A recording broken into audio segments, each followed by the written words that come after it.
So, good morning guys. Tanghali na tayo nagising. Hindi natin nabutan sila Ma'am Lisa sa sila Tatay Edo. Pumunta pala sila rito. Kanina nagpa-check ng kotse. So, update tayo ngayon. Meron ako sa inyong papakita. Magre-review lang ako ng mga nakabili ng EcoSport dito. So, eto, nabili ni Sir. Parang siguro magti 3 months ago na.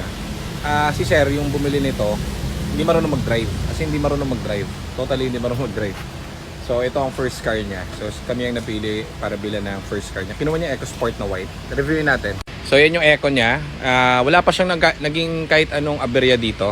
So ngayon lang siya bumalik dito para PMS.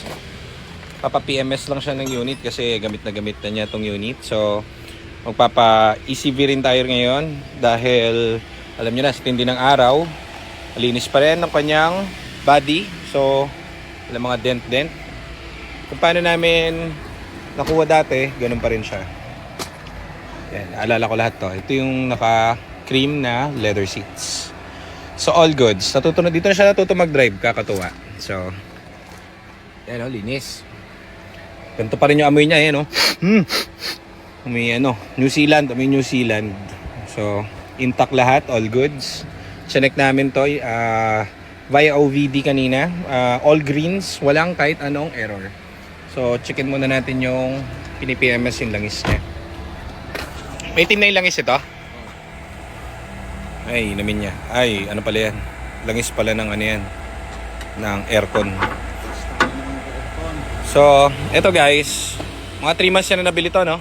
Pinatanggal niya yung yung roof rack. Opo. Bakit? Bawal? Hindi po. Nabibigatan daw dito. Nag-request kasi si Sir, roof rack eh. May roof rack kami dito nung kinapit namin dyan. Eh wala na ngayon. Yun lang wala. So, ano lang tayo, change oil. Goods daw Opo. Wala siya naging kahit anong problem. Ito pa lang ang Araw-araw biyahe niyan, Tarlac, Manila. Tarlac, Manila. Tarlac, Manila. Within 2 months. Araw-araw. Oo. Dito na siya tuto mag-drive no? Ganda pa rin. Wala pa rin tama yung unit yung ikutan natin. Re-reviewin lang natin para alam nyo yung unit. So, ito naman, hindi naman kami nakikipag-competition. Marami namang, lagi ko sinasabi, marami kayong mabibili sa, katulad sa marketplace and everything, na mga EcoSport din. Galingan nyo lang pumili. Kasi syempre, hindi nyo alam yung mga nabibili.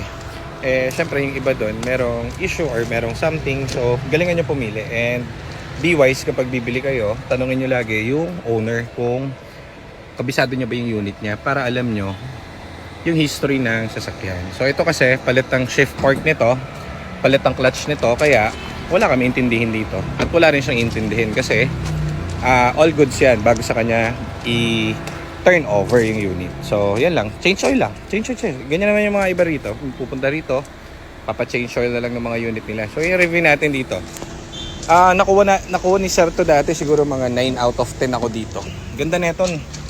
Ngayon, syempre medyo mas dumumi lang ng onte pero ganda pa rin. 'Di ba? All original. All intact. Ayan, galing ni Sir. Dito na siya natuto mag-drive. Gulong niyan makapal pa rin. Wala pa rin siya napalitan dito. Wala pa napalitan to, no? Kahit isa, no? Ayan, motorcraft lang tayo lagi kapag EcoSport and Fiesta. Babiyahe kasi ng San Fernando, La Union. La Union daw babiyahe to. So, yung iba, pwede naman kayong magpa-PMS sa labas. Actually, pwede naman kayo sa Shell or sa Petron. Pwede naman kayo magpa-PMS. Si Snow talaga, oh. Pwede kayo dyan, basta yung gagamitin nyo, motocraft din na spark plug. Yung mga ginagamit is dapat motocraft para Ford din. Make sure lang na hindi magpo-fault or magkakaroon ng check engine. Kasi pag nag-check engine yan, kailangan ipascan nyo. Problem lang doon sa Shell or Petron, wala naman silang ganun. Scan. So, yan. Okay, goods. Okay to review natin dito.